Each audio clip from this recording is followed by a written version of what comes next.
আসসালামু আলাইকুম, স্বাগতম ওয়ার্ল্ড এক্স সংবাদে। আমি মোহাম্মদ জায়েদ মাহমুদ আজকের সব আন্তর্জাতিক খবর নিয়ে হাজির হয়েছি। শুরুতেই জানিয়ে দিব সংবাদ শিরোনাম, তারপর বিস্তারিত। সিরিয়ায় মার্কিন ঘাঁটিতে ইরাক থেকে ড্রোন হামলা, যুদ্ধবন্ধে ইরানের নতুন শর্ত, লক্ষ্য শত শত কোটি ডলার আয়, যুক্তরাষ্ট্রে আঘাত সক্ষম ক্ষেপণাস্ত্রের ইঞ্জিন পরীক্ষা চালাল উত্তর কোরিয়া, হোয়াইট হাউসে ফোন করলেই কলার আইডিতে এপস্টেইন আইল্যান্ড, গুগল কর্মী বরখাস্ত, ট্রাম্পের বিরুদ্ধে ৮ লাখ মানুষের বিক্ষোভ, বললেন আমরা রাজা চাই না। এই বিষয়ে আপনার মতামত কমেন্টে জানান এবং যুদ্ধের সব আপডেট আগে পেতে চ্যানেলটি সাবস্ক্রাইব করে যাবেন। আসসালামু আলাইকুম, স্বাগতম জানাচ্ছি ওয়ার্ল্ড এক্স সংবাদে। আমি মোহাম্মদ নাহিদ ইসলাম। এতক্ষণ শুনছিলেন সংবাদ শিরোনাম, এবার বিস্তারিত।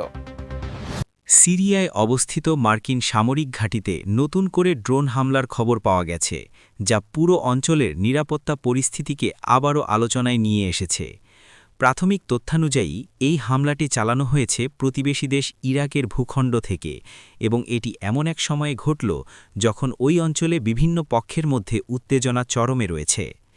এই ধরনের ড্রোন হামলা বর্তমান সময়ের আধুনিক যুদ্ধবিগ্রহের একটি বড় অংশ হয়ে দাঁড়িয়েছে, কারণ এটি যেমন তুলনামূলক কম খরচে করা যায়, তেমনি নিখুঁতভাবে লক্ষ্যবস্তুতে আঘাত হানার সক্ষমতা রাখে। সিরিয়ার পূর্বাঞ্চলে যেখানে মার্কিন সেনারা অবস্থান করছে, সেখানে ড্রোনটি পৌঁছানোর পর বিস্ফোরণ ঘটে এবং এতে কিছু অবকাঠামোগত ক্ষতির কথা শোনা গেলেও হতাহতির বিষয়ে সুনির্দিষ্ট কোনো তথ্য তাৎক্ষণিকভাবে নিশ্চিত করা হয়নি। বিশেষজ্ঞরা বলছেন, এই হামলার পেছনের মূল উদ্দেশ্য হল মার্কিন সেনাদের উপর চাপ সৃষ্টি করা এবং তাদের উপস্থিতিকে অস্থিতিশীল করে তোলা। আপনারা যারা নিয়মিত আমাদের ভিডিও দেখেন তারা জানেন যে এই অঞ্চলের ভূরাজনীতি অত্যন্ত জটিল এবং প্রতিটি ছোট ঘটনাই বড় কোনো পরিবর্তনের সংকেত দেয়।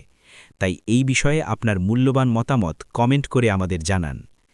এই ঘটনার পর ওই এলাকায় নিরাপত্তা ব্যবস্থা আরও জোরদার করা হয়েছে এবং গোয়েন্দা নজরদারি বাড়ানো হয়েছে, যাতে ভবিষ্যতে এমন অনাকাঙ্ক্ষিত পরিস্থিতি এড়ানো যায়।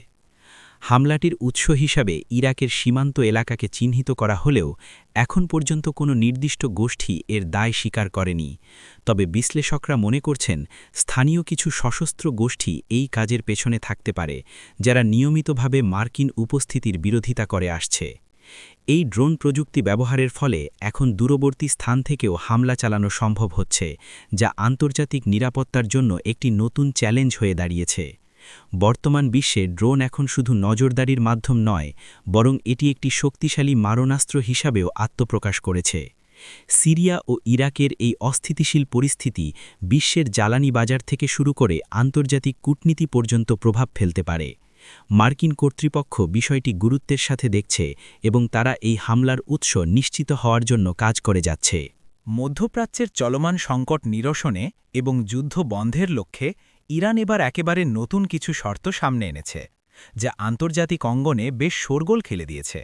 এবং এই শর্তগুলোর প্রধান লক্ষ্য হল দেশটির অর্থনৈতিক পুনরুদ্ধার নিশ্চিত করা। ইরান স্পষ্ট করে দিয়েছে যে তারা যদি এই প্রক্রিয়ায় অংশ নেয়, তবে তাদের শত শত কোটি ডলারের আটকে পড়া অর্থ ফেরত দিতে হবে এবং বাণিজ্যের উপর থেকে বিভিন্ন বিধিনিষেধ শিথিল করতে হবে। এটি মূলত একটি কূটনৈতিক দরকষাকষি, যেখানে ইরান নিজের অর্থনৈতিক স্বার্থকে যুদ্ধের অবসানের সাথে যুক্ত করে দিয়েছে। দীর্ঘদিনের নিষেধাজ্ঞার ফলে ইরানের অর্থনৈতিক কিছুটা চাপে থাকলেও তারা এখন তাদের কৌশলগত অবস্থান ব্যবহার করে বিলিয়ন বিলিয়ন ডলার আয় করার পথ খুঁজছে, যা তাদের দেশের অভ্যন্তরীণ উন্নয়ন এবং আঞ্চলিক প্রভাব বৃদ্ধিতে সহায়ক হবে।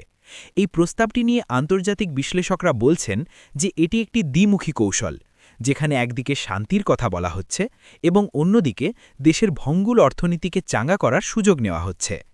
ইরানের এই নতুন অবস্থান পশ্চিমা দেশগুলোর জন্য একটি কঠিন পরীক্ষা হতে পারে, কারণ তারা একদিকে যুদ্ধ বন্ধ করতে চায়, আবার অন্যদিকে ইরানের উপর থেকে এখনই সমস্ত নিষেধাজ্ঞা তুলে নিতেও দ্বিধাবোধ করছে। আপনারা এই বিষয়টি কিভাবে দেখছেন? ইরান কি তার এই বিশাল অঙ্কের আয়ের লক্ষ্য পূরণ করতে পারবে, নাকি পরিস্থিতি আরও জটিল হবে? তা আমাদের কমেন্ট বক্সে লিখে জানান।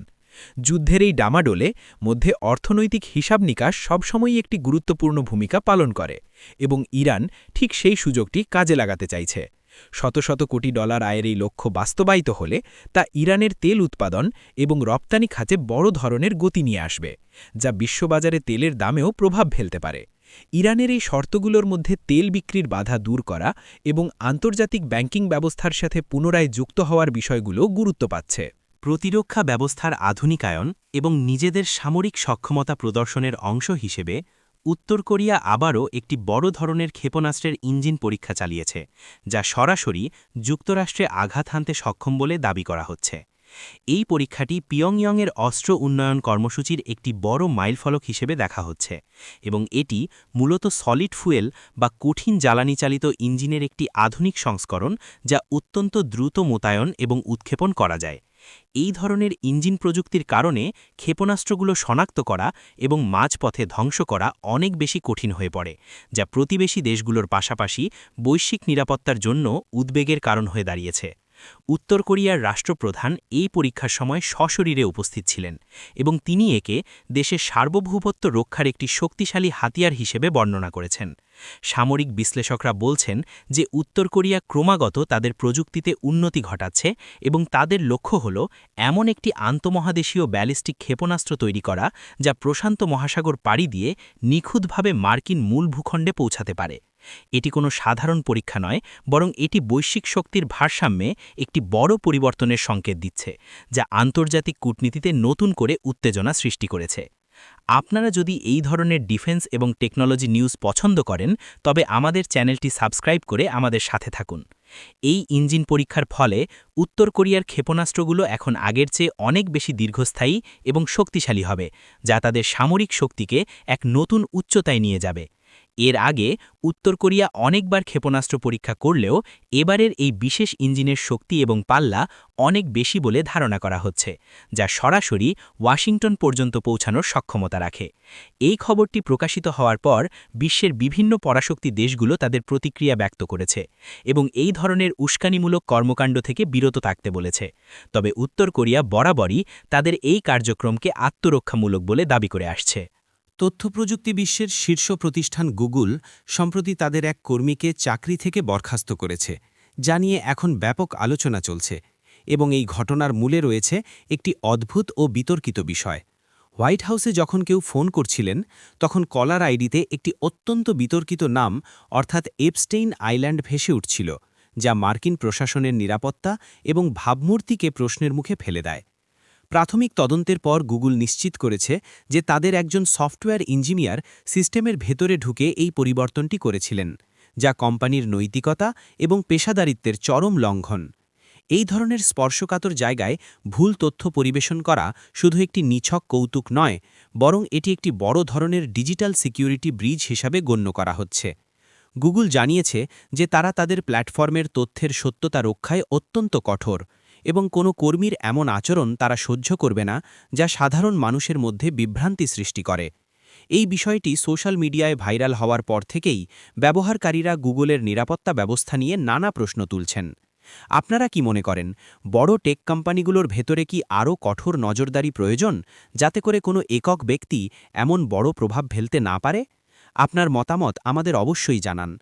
এই এপস্টেইন আইল্যান্ড বিষয়টি রাজনৈতিকভাবে অত্যন্ত সংবেদনশীল হওয়ার কারণে হোয়াইট হাউসের মতো জায়গায় এর নাম জড়িয়ে যাওয়াটা মোটেও স্বাভাবিক কোনো ঘটনা ছিল না। গুগল দ্রুত পদক্ষেপ নিয়ে সেই কর্মীকে শনাক্ত করে এবং অবিলম্বে তাকে পদচ্যুত করে, যাতে কোম্পানির সুনাম অক্ষুণ্ণ থাকে।